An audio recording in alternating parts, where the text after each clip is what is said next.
warahmatullahi wabarakatuh.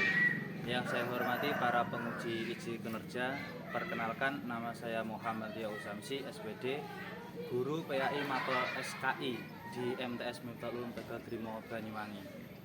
Kebetulan saya juga menjadi mahasiswa PPG Transformasi batch 1 Kemenak tahun 2025 dengan NIM 2460102409 LPTK UIN Mahmud Yunus, Batu Sangkar, Sumatera Barat. Pada kesempatan hari ini, Jumat 9 Mei 2025, saya melakukan praktek pembelajaran di ruang kelas 7 bersama siswa-siswi kelas 7 MTS Miftahul Ulum Tegal Trimo Banyuwangi dengan materi peran tokoh ilmuwan muslim masa Daulah Umayyah. Dan selamat menyaksikan. Assalamualaikum warahmatullahi wabarakatuh. Waalaikumsalam warahmatullahi wabarakatuh. Sehat? Sehat. Ada yang masuk? Aku happy. Aku happy kamu. Agung? Ya. Ada aku. Agung sama Levita.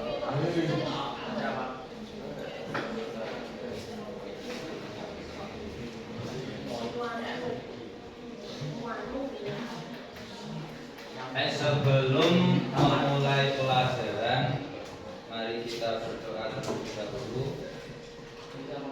Ya, biasa dipimpin oleh Dani.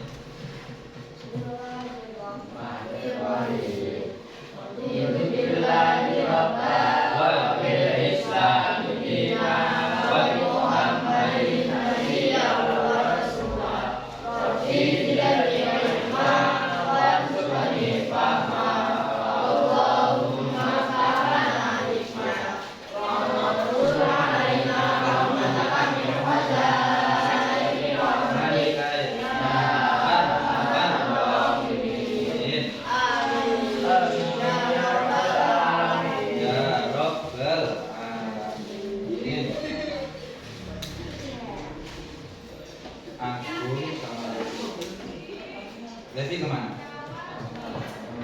Gak ada izin.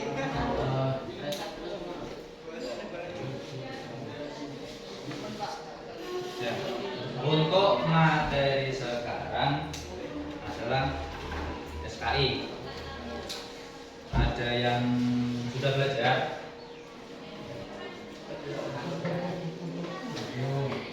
Kalau nggak ada yang belajar?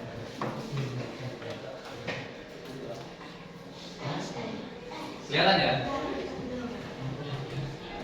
Ojo terlalu bingung gambar ya. Yang tulisannya.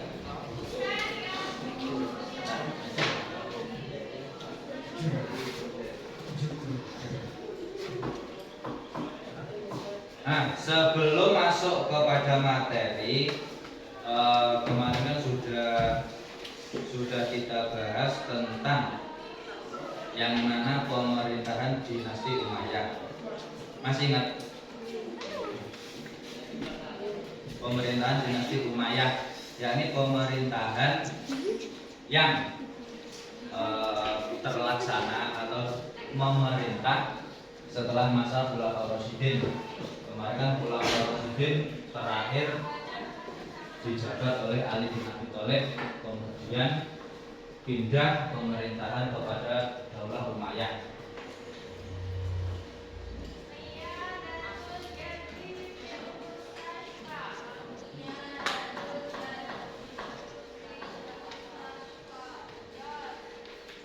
Sopo Bu?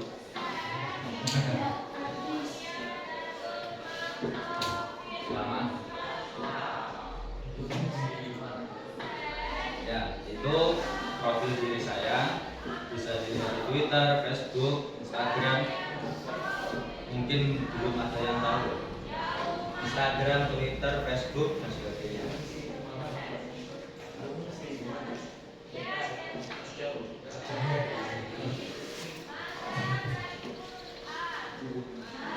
Nah, materi sekarang itu adalah lanjut setelah kemarin pemerintahan.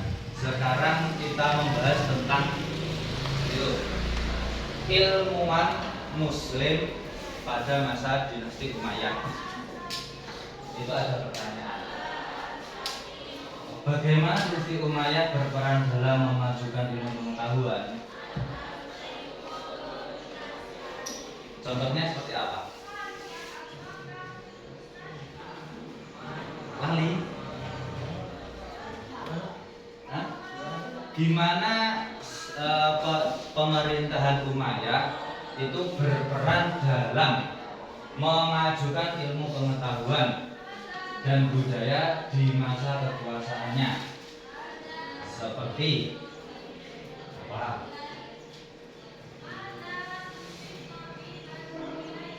Kebijakan-kebijakan pemerintah.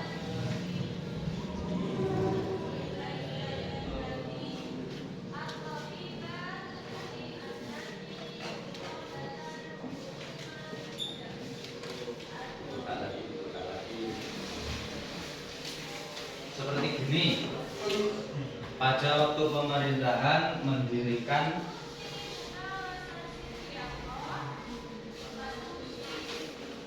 lembaga yang di dalamnya ada para ilmuwan untuk menerjemah dari karangan-karangan seperti Yunani, Eropa dan sebagainya.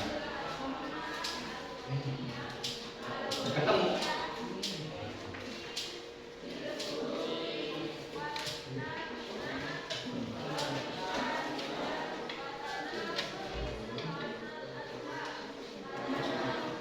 Benar atau lupa? Coba lanjut.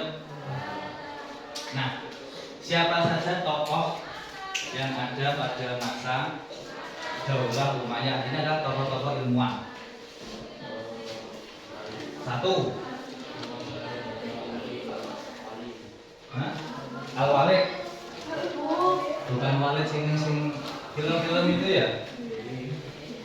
Siapa saja tokoh-tokoh ilmuwan muslim yang ada pada masa Daulah Umayyah di bidang fikih? Siapa? Abu Hanifah. Terus di bidang ilmu tasawuf ada nggak? Hasan Al-Basri. Kemudian siapa lagi? Rabi'ah Al-Adawiyah. Di bidang tasawuf. Ya, itu adalah beberapa tokoh yang muncul pada masa Daulah Umayyah. Nah, selanjutnya, bagaimana kontribusi mereka memengaruhi perkembangan ilmu pengetahuan di kemudian hari atau sampai sekarang? Jadi karya-karya atau tingkah laku para tokoh-tokoh itu yang bisa dirasa sampai sekarang itu apa contohnya? Hah? Ada yang berani menjawab?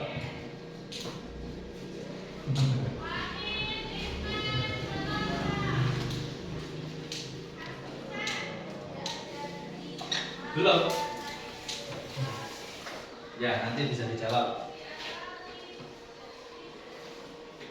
PR-nya 1 sama 3 lagi.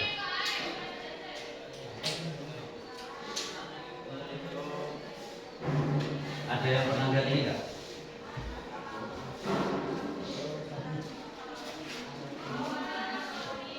Di LKS nggak ada ya? Ini saya kasih beberapa bacaan. Boleh nggak? Cukup?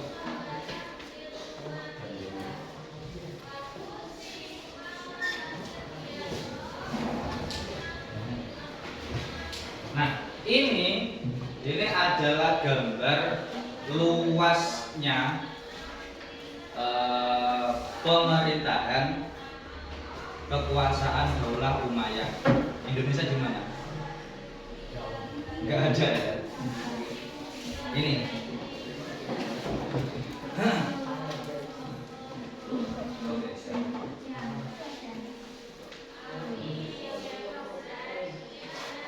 Coba lihat ini. Ini adalah Mekah. Ya kan, awal mula Nabi Muhammad sama umatnya ada di Mekah, kemudian hijrah ke Madinah. Ya, setelah Madinah pemerintahan Khulafaur Rasyidin ada di Madinah. Setelah Ali bin Abi Thalib wafat, kemudian diperintah oleh Daulah Umayyah. Kemudian ibu kotanya, kalau di Indonesia itu Jakarta, ibu kota negara. Kalau masa Daulah Umayyah itu ada di Damaskus. Ning ndi kuwi?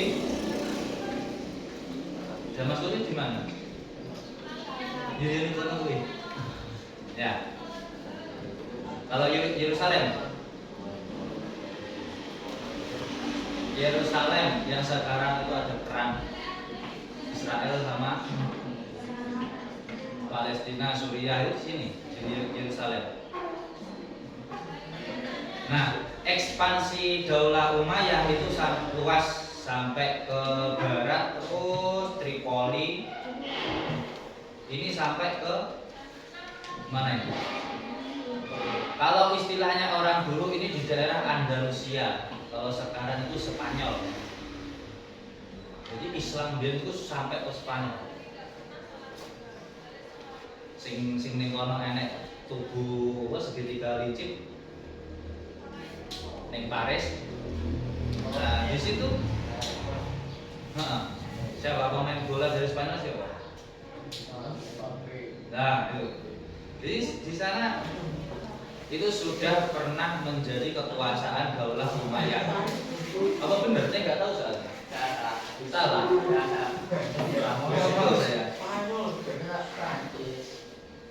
Dia Perancis, Spanyol, Perancis juga di Perancis. Kalau ke timur ini sampai ke mana ini? Samarkand. Samarkand itu perbatasan India mau ke Cina. Kalau kalian ziarah Wali Songo, di situ ada Asmorokondi. Asmorokondi itu dari Samarkand ini. Samarkand, kalau orang Jawa nggak bisa menulis Samarkand, Syekh Samarkandi, Asmorokondi misalnya. Itu berasal dari Samarkand. Itu bagian India, ini ning Cina. Indonesia masih di sini ya, nggak kelihatan. Kursornya nggak ada.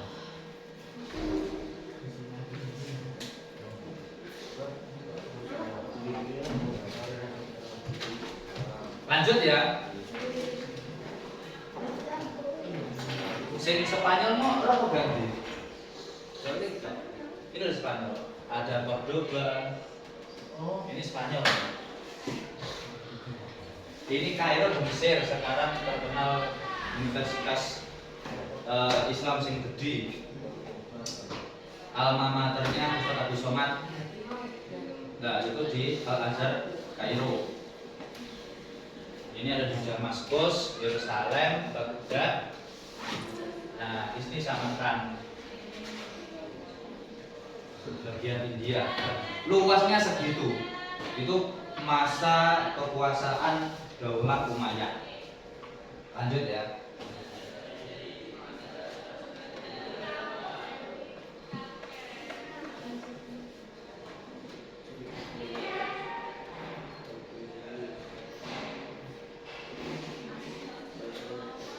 Lihat YouTube. Nah, di situ ada dua. Ada video yang menceritakan tentang sejarah berdirinya era kejayaan hingga kehancuran dinasti Umayyah. Yang kedua, beberapa tokoh ilmuwan Muslim pada masa Bani Umayyah. Dan yang terakhir ini nanti di internet yang mengulas tentang ilmuwan-ilmuwan tokoh dari Daulah Umayyah. Kita lihat video ya. Muncul enggak?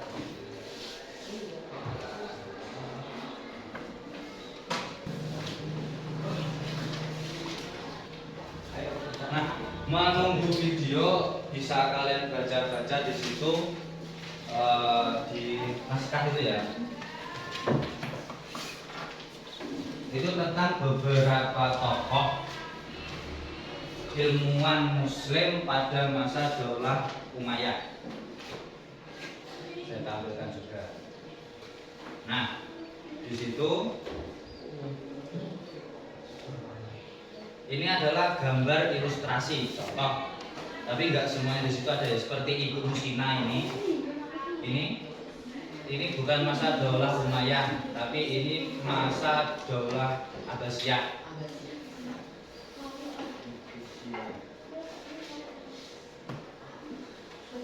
Nah, ini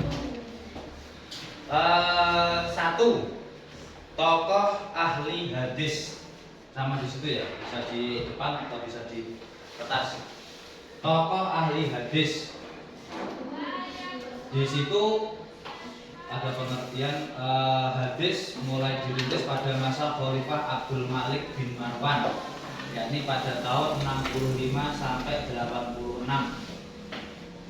Para tabi'in mulai menulis hadis dan berkembang dengan gerakan rihlah ilmiah, yaitu pengembangan ilmiah yang dilakukan muhadisin atau para penghadis yang pengumpul hadis dari kota ke kota untuk mendapatkan suatu hadis dari sahabat yang masih hidup dan tersebar di berbagai kota. Kenapa kok penting? Karena waktu itu hadis itu sudah banyak yang tersebar hadis palsu. Ya, karena Rasulullah sudah meninggal, kemudian beberapa tahun kemudian ada kono tokoh Muslim ya, tiba-tiba berucap, "Bikin aku tahu roh Nabi ini berucap seperti ini." Nah, apakah benar Nabi Muhammad itu pernah berucap dan perilaku seperti yang dikatakan oleh tokoh tersebut? Nah, makanya para muhadisin ini mencari fakta dari hadis ini, dikumpulkan, ditulis atau dihafal ya. Kemudian cari sahabat yang pernah ketemu Nabi Muhammad, diceritakan apakah ini dulu Nabi Muhammad pernah dikatakan seperti itu. Nah, dari beberapa ketemu tokoh sahabat A, sahabat B, sahabat C, kemudian dikumpulkan bahwasanya hadis yang kata-katanya seperti ini atau sigotnya seperti ini pernah dikatakan Rasulullah pada saat tahun berapa, riwayatnya siapa, diajarkan di mana, itu semuanya ditulis. Sampai sekarang kan ada beberapa kitab hadis seperti apa? Pernah lihat? Belum. Itu ada beberapa hadis yang jadi rujukan. Ada yang diriwayatkan oleh Imam Muslim, Imam Bukhari, Turmudi, ya benar ya. Lanjut. Yang kedua, tokoh ahli tafsir. Ada yang sudah pernah dengar tafsir? Tafsir adalah ilmu yang mempelajari tentang pengertian daripada Al-Quran. Jadi Al-Quran ini ya, Al-Quran ini, ayat-ayat ini ya, ini siapa yang bisa mengerti apa maksudnya? Kan nggak semua orang itu tahu. Makanya muncullah ilmu tafsir atau penterjemah, bukan penterjemah sih, betul. Untuk mengetahui kandungan ayat-ayat Al-Quran, ilmu yang dikhususkan untuk mengetahui kandungan ayat-ayat Al-Quran setelah Rasulullah wafat dan sebagainya.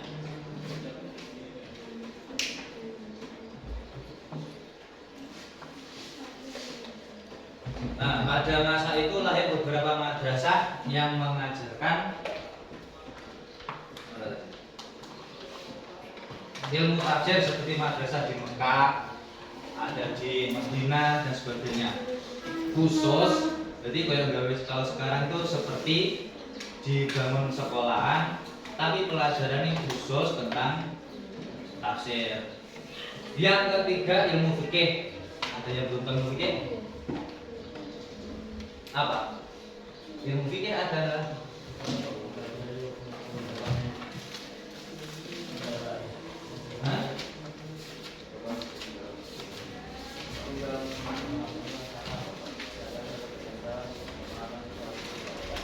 Ya, ilmu fikih adalah ilmu yang mempelajari tentang hukum. Hukum di Islam ada apa saja?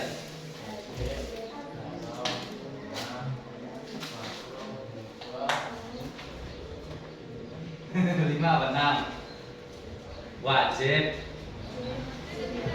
sunnah, mubah, haram, makruh. Ya, ada 5. Ini adalah hukum yang ada di Islam. Nah, ilmu-ilmu ini namanya disebut sebagai ilmu yang mempelajari adalah ilmu fikih. Yang keempat, ilmu tasawuf. Apa itu ilmu tasawuf?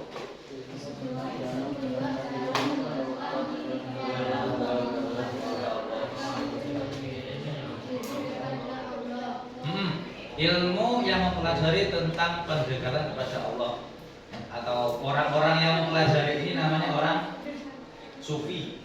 Pernah dengar? Sufi, itulah, atau tasawuf, ilmu yang mempelajari tentang bagaimana kita supaya lebih dekat kepada Allah. Gitu ya.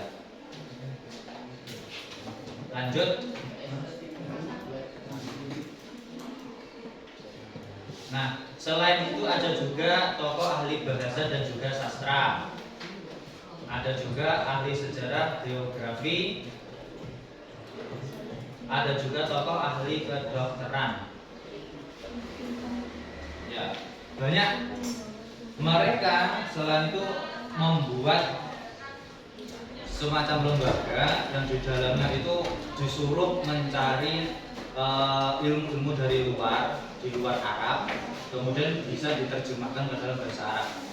Tujuannya apa? Tujuannya waktu itu orang-orang Arab bisa mempelajari ilmu pengetahuan. Sama seperti kalian di pelajaran sekolah itu kan dipelajari bahasa Arab, bahasa Inggris, bahasa Indonesia, ada juga bahasa Jawa. Masih ada bahasa Jawa. Nah, apa tujuannya dikasih pelajaran bahasa Inggris? Nah, kemudian mungkin setelah ini atau sekarang kalian bisa mempelajari buku-buku atau informasi sing berbahasa Inggris. Nah, mulai luwihnya bahasa Inggris kan penak. Cari buku atau berita-berita yang mempelajari sing kata-katanya bahasa Inggris. Itu yang mau penak. Oh, maksudnya ini. Nah, itu tujuannya. Seperti bahasa Arab, seperti agama Islam itu kan banyak literasi atau bacaan hukum-hukum yang menggunakan bahasa Arab. Nah, tujuannya itu setelah bisa bahasa Arab, bisa ngerti. Ini sepertinya bisa juga. Bentuk kelompok ya.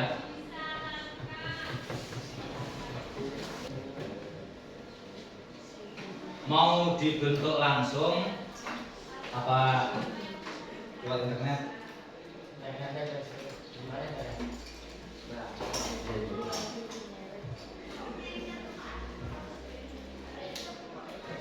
Coba ya.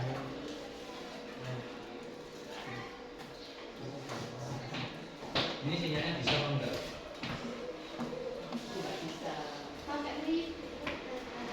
Oh, itu ntar muter. Putar.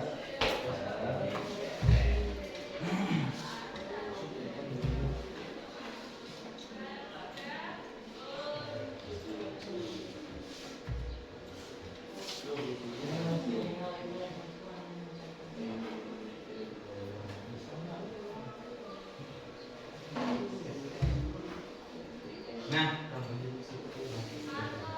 sekarang saya cari dulu nama-nama kalian.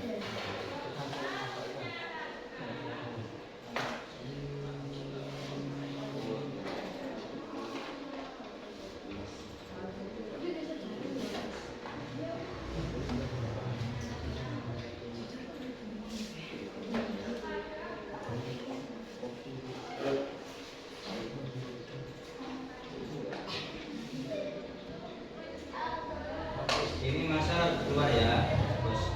Ini enggak masuk. sih gabung. Sudah siap? Masih lemot punya.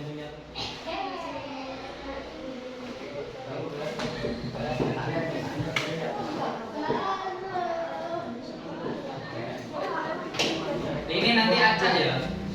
Jadi yang menentukan sini. Saya tolong muat ya. Nanti ada cabai apa? Iya.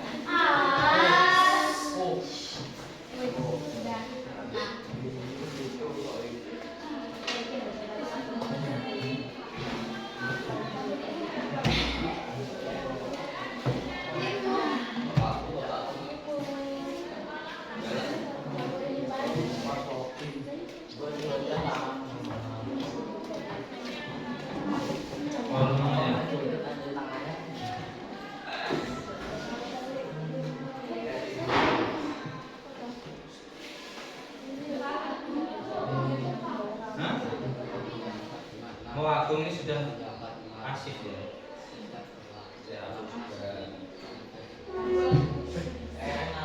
Yang nggak masuk cuma Levi. Jumlah tim saya buat 4.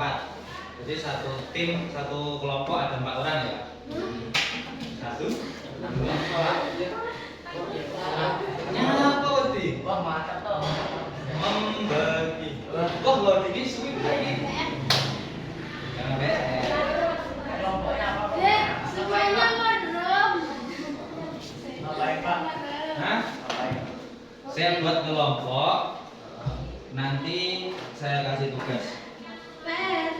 Nah, nunggu loading ya. Tadi kan kita membahas tentang ilmuwan Muslim yang ada di masa Daulah Umayyah. Nah, karya-karya atau apa namanya?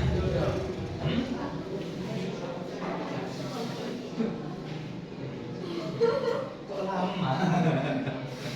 Kok lama? Kok malah suruh ya? Iya, Pak. Belum. Aku bayar.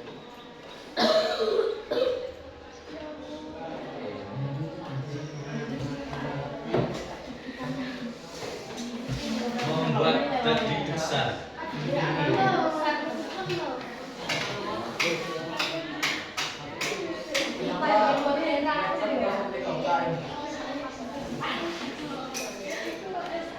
Nah, nice. Meja dihapus. Nggak usah. Enggak tahan. Tapi aku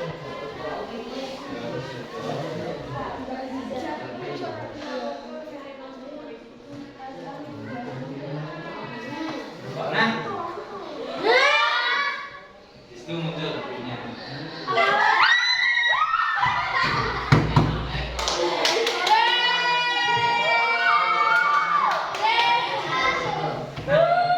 Wis ya, terlihat kelompoknya siapa aja? Ada 4 kelompok. Ada 4 kelompok.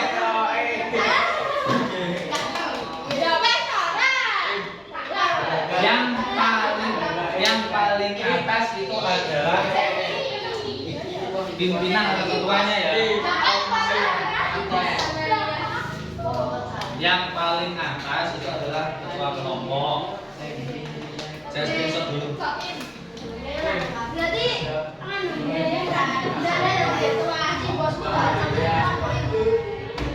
Tugasnya apa? Kita tahu tadi ilmuwan Muslim itu menciptakan atau membuat karya beberapa ya. Nah, seperti ilmuwan tadi kedokteran.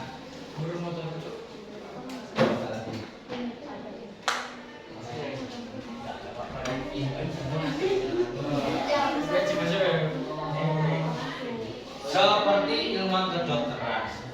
Sampai sekarang kita sudah merasakan kecanggihan dari ilmu kedokteran, ada yang juga bahkan sing sunat. Ya, terus sunat aja. Ya Allah, Bahkan sekarang sunat itu orang gawe perban. Saiki sunat siswa kena dibal-balan. Ada beberapa metode tanpa suntik. Yang pasti sunat itu cowok ya. Nah, secanggihnya itu dulu, pada zaman-zaman dulu itu masih itu levotan. Iya dibimbing. Saya juga masih. Apa pernah merasakan? Oh ya, nah sekarang tadi kan sudah ada kelompok.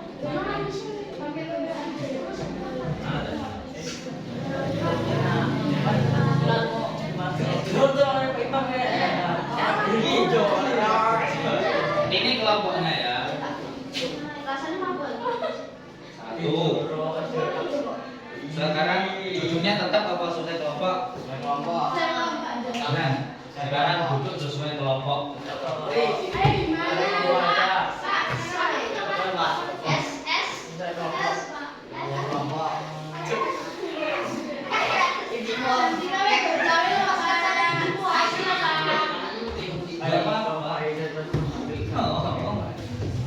Satu Ramadhani, yang kedua Zahra Amalia, yang ketiga Soimul Hasan, yang keempat Muhammad Zahid. Nah, sekarang duduk sesuai kelompok.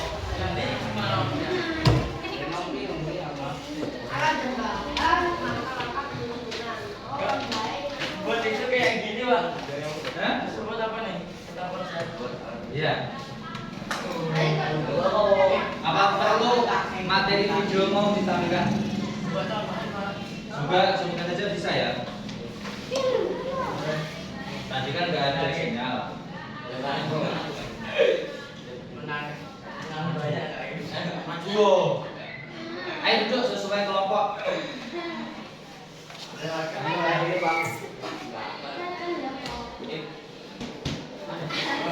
Santai.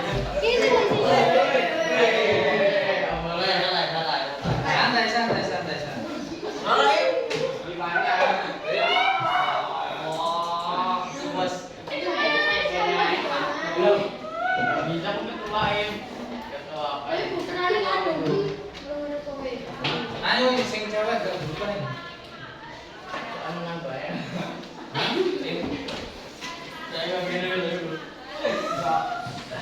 Nama kelompoknya silakan ditulis. Nah, di situ kan ada beberapa nama kelompok. Beberapa ya.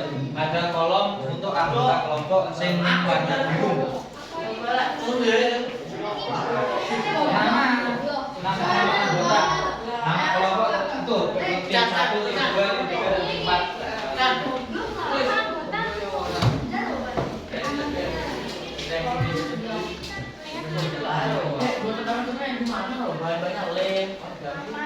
Satu Rizky Ramadhani, Levi, Rasa sama Pria. Sudah. Zahra, Siva, Ivana, Sinta, enggak. Soim, Inna, Ivana, Zahra.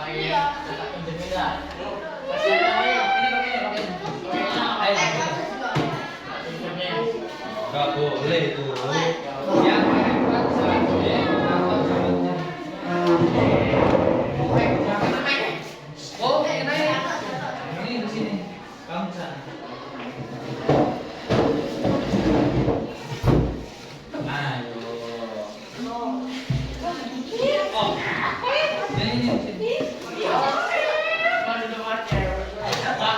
Apa sih?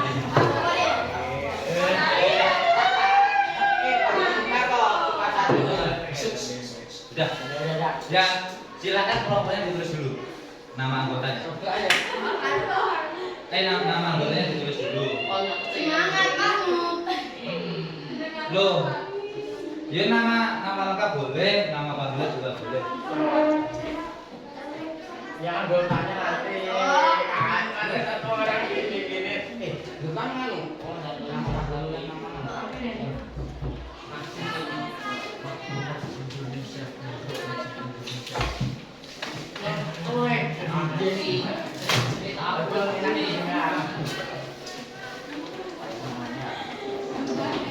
Tugas kalian adalah silakan membuat peta konsep. Peta konsep itu seperti apa? Kayak struktur penggal. Jadi dari tokoh-tokoh ilmuwan, dari ilmu tafsir siapa saja, pengaruhnya apa, atau infografis, info tentang tokoh-tokoh ilmuwan muslim. Itu ya. Nah, tugasnya itu nanti diumumkan di pertemuan yang akan datang. Untuk saat ini silakan kalian merancang. Di situ kan ada setelah nama, ada bahan-bahan, kemudian jadwal langkah-langkah penyusunan. Jadi hari ini apa persiapan kalian, nanti yang disiapkan materinya apa saja.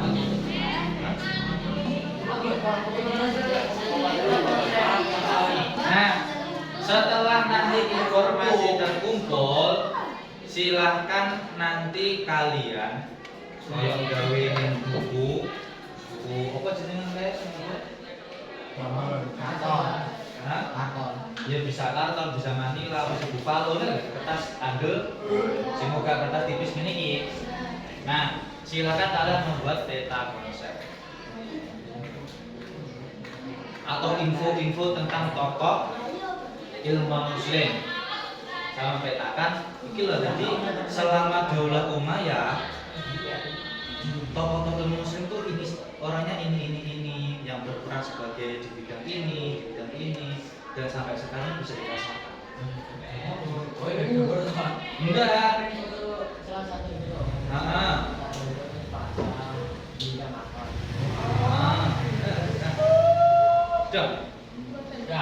Enggak.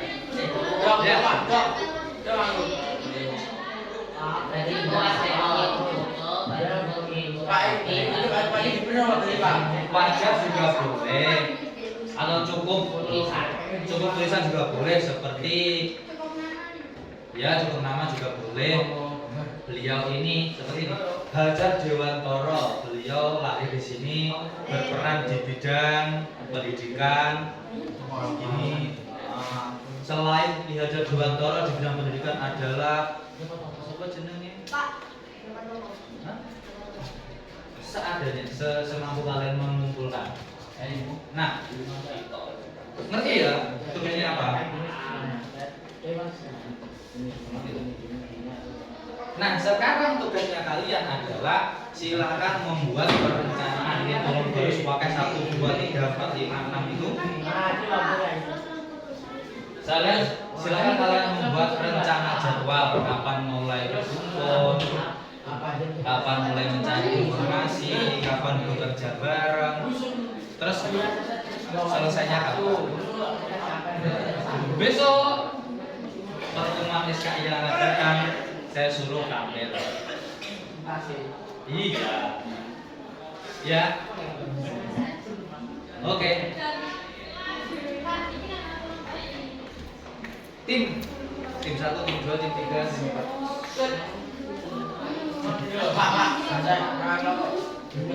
Nama kelompok tim itu lah. Nah, nanti juga saya menilai kalian secara individu juga. Di sini saya kasih nama, nanti kalian persiapan seperti apa.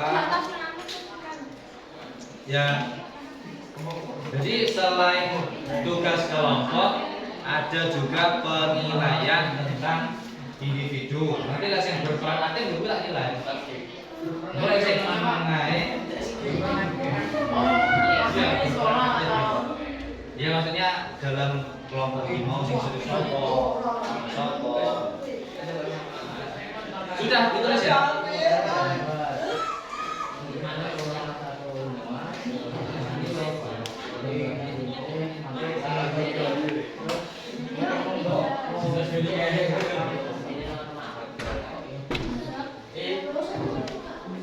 Sinyalnya udah kuat.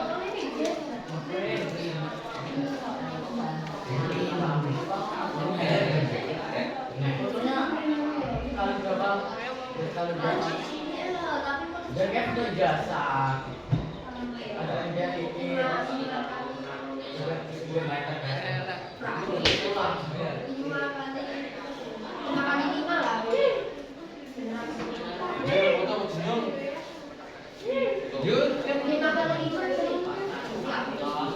Sudah.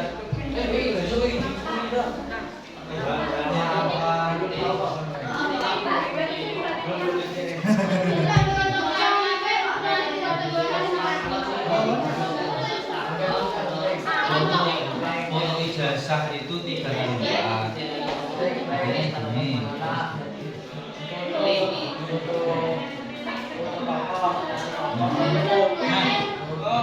Bahan-bahannya silakan turun di sini. Nanti langkah-langkahnya ini ya.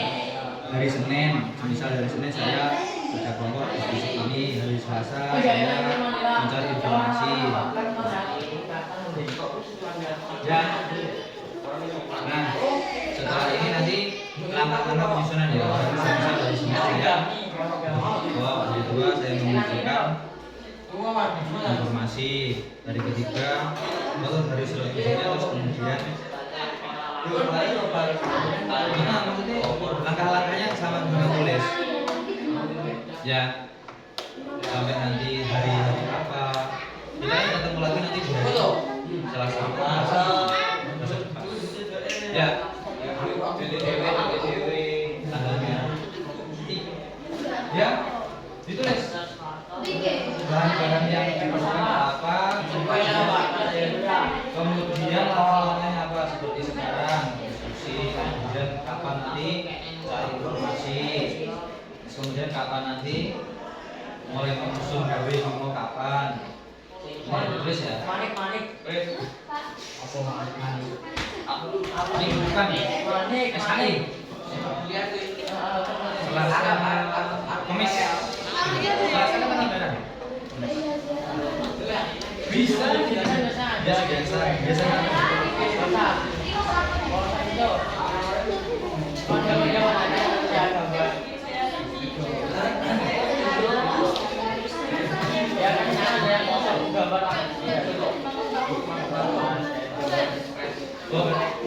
sinyalnya nggak bisa. Nanti link YouTube-nya saya share dengan ya, YouTube ya. Nanti bisa dilihat. Pak, ya itu juga bisa. Kan tadi kemarin materi sudah saya share kan. Kalian buka yang buat itu sama klik itu bisa muncul nanti linknya.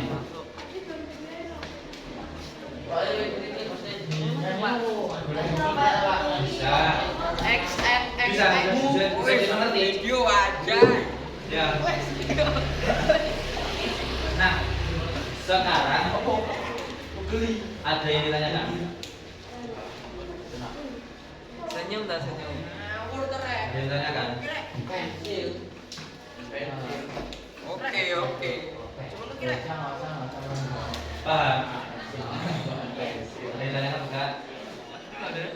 Baik, terakhir nanti silakan kalian susun jadwalnya kapan kalian mau eksekusi.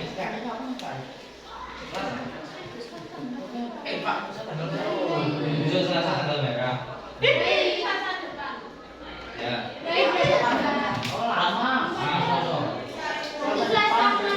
Tampilnya Selasa depan. Halo.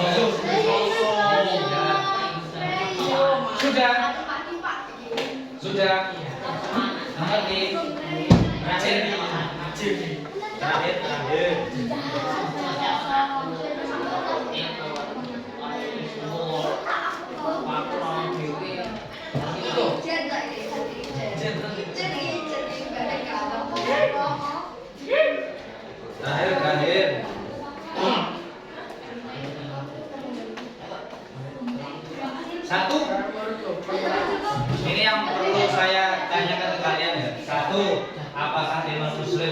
Bani Umayyah itu hanya berfokus pada ilmu agama?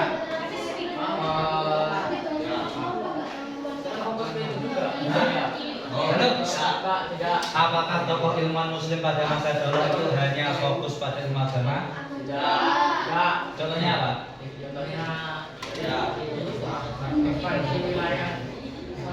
Ilmu. Istilahnya ilmu biologi, ilmu bahasa sastra.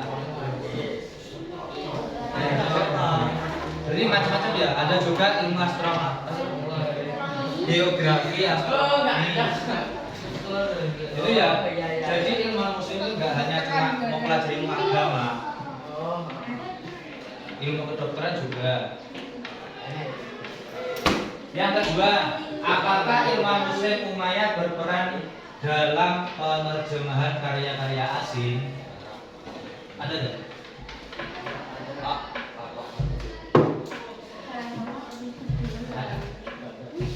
Apakah ilmuwan muslim Umayyah berperan dalam penerjemahan karya-karya asing?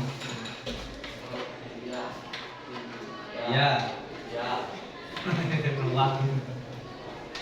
Ya, semua ilmu itu diambil dari kota, dari daerah Eropa, kemudian diterjemahkan ke dalam bahasa Arab. Tujuannya apa? Orang-orang Arab atau orang-orang Minggonowi mau yang hidup pada masa Umayyah itu bisa mempelajari. Sama seperti kita, banyak buku-buku atau ilmu dari luar sehingga bahasanya aneh. Kemudian orang Indonesia banyak yang diterjemahkan dalam bahasa Indonesia supaya apa, orang Indonesia bisa tempe, bisa tahu. Ya, bisa tahu tempenya. Sudah sekian.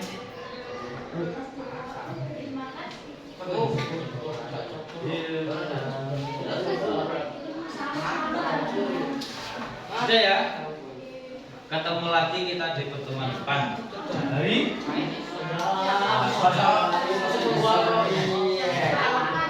sudah. Saya tutup ya. Sekian dari saya. Kurang lebih saya mohon maaf. Wassalamualaikum warahmatullahi wabarakatuh.